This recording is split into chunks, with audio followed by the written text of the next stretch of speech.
Bonjour à tous et à toutes. Good morning everyone. Au nom du Père et du Fils et du Saint-Esprit. Amen. Que le Seigneur Jésus-Christ élevé sur la croix soit toujours avec vous et avec votre esprit.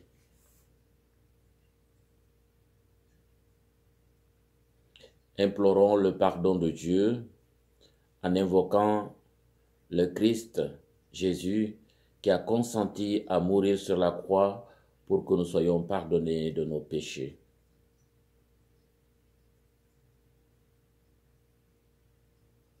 Prions le Seigneur.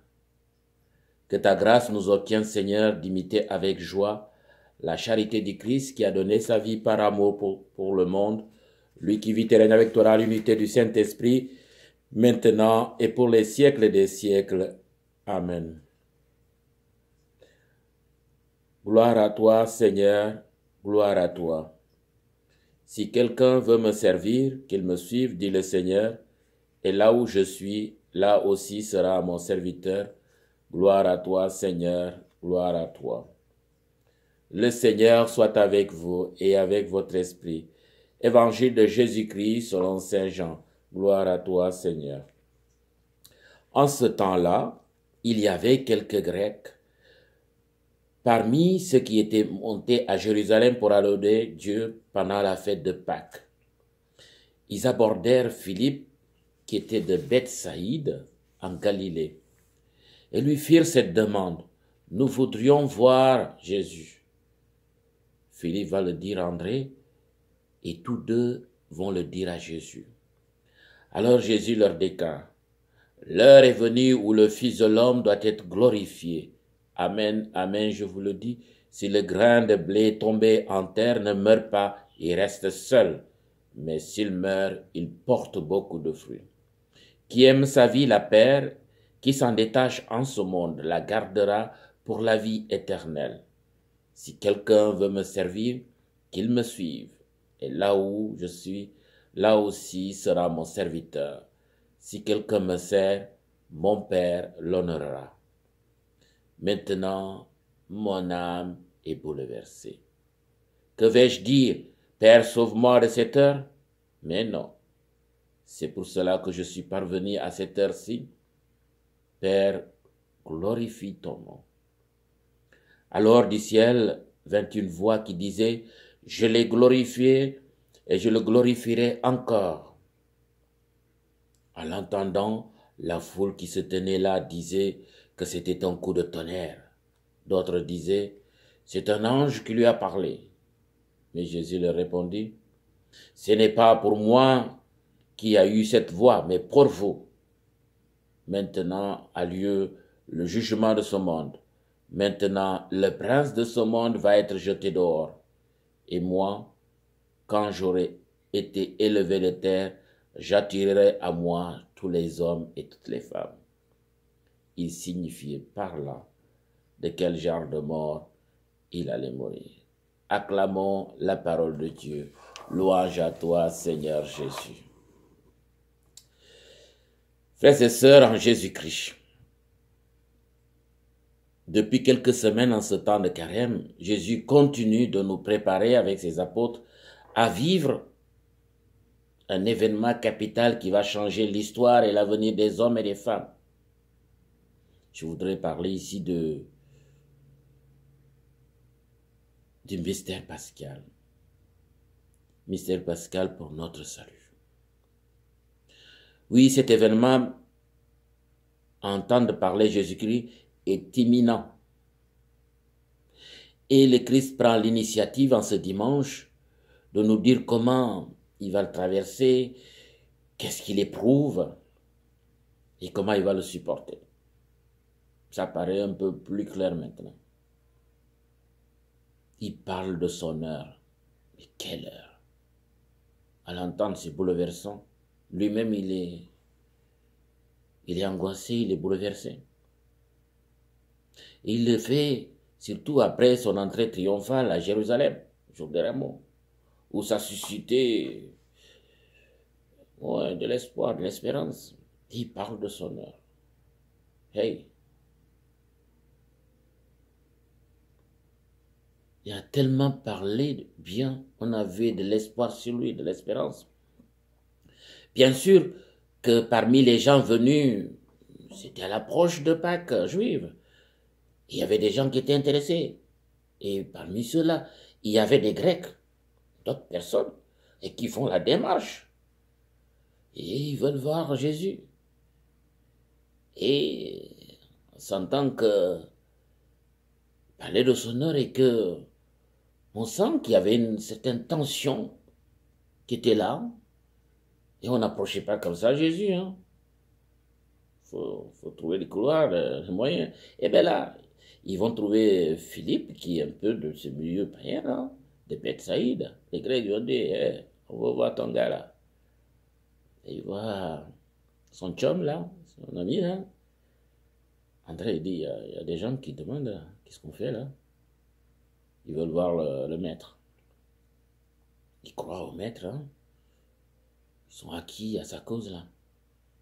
Ben tous deux, ils vont le voir. Ils vont voir, ils en parlent à Jésus.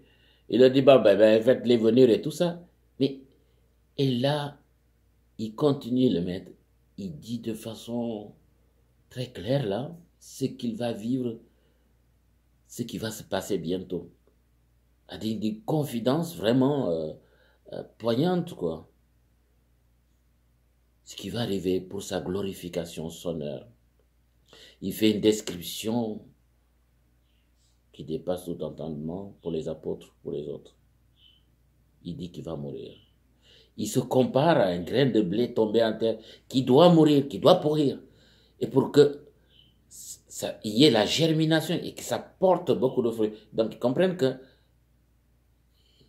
il n'y a pas d'échappatoire là. Il faut qu'il passe par la mort pour que cela se réalise, pour qu'il y ait naissance d'une autre vie, pour que nous soyons tous sauvés. Il doit passer par cette heure pour arriver à sa glorification. Et il le fait comprendre. Ah ben, je ne te dis pas pour les Grecs qui ont entendu ça.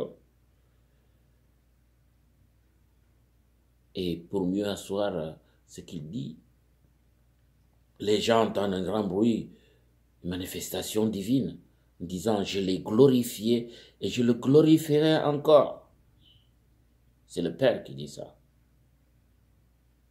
L'on comprend que Jésus sera la source, la cause du salut. Pour tous et toutes, comme nous le rappelle la lettre aux Hébreux ici, il est la cause de notre salut. Oui, comme jadis Dieu le Père avait conclu une alliance avec la maison de Juda, ainsi par Jésus-Christ, et notre alliance va se sceller en vue de notre salut, le royaume de Dieu pour tous. Et l'opportunité est offerte à chacun. Moi, je crois que les Grecs, ils ont bien compris. Il faut leur demander aussi, comme nous aussi, à notre temps, moment ou l'autre, suivant notre adhésion à la foi, notre entrée dans notre communauté chrétienne. Mais la question aujourd'hui, est-ce que sommes-nous de ceux qui cherchent à le rencontrer, même en étant baptisés? L'écouter, le réentendre cette parole de salut, c'est très important. Parce que Jésus nous trace le chemin qui implique abandon et confiance en Dieu dans notre cheminement vers Pâques. En ce temps difficile, on s'abandonne, on croit à la miséricorde de Dieu. Malgré nos difficultés, on avance avec toutes les restrictions vers Pâques pour célébrer, parce que c'est très important pour dire que Dieu nous a sauvés par Jésus-Christ. Et nous voulons vivre cette semaine sainte. Nous allons la marquer parce que c'est un temps fort qui est très important pour notre vie. C'est pour dire que le chrétien ne meurt pas pour sombrer dans le néant, mais pour renaître.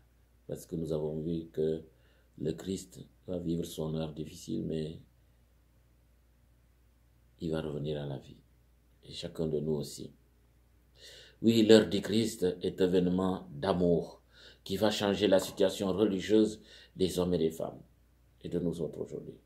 En ce dimanche, nous prenons acte des annonces de ce que va être ce mystère pascal vers lequel nous cheminons avec lui en ce temps de carême, où il va vivre. Nous prenons conscience, qu'est-ce que ça va être?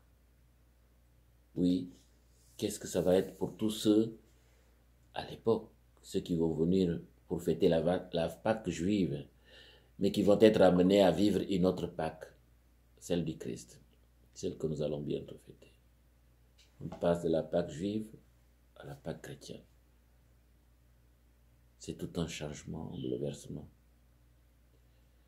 Alors, chers frères et sœurs, avec le Christ qui nous annonce son heure,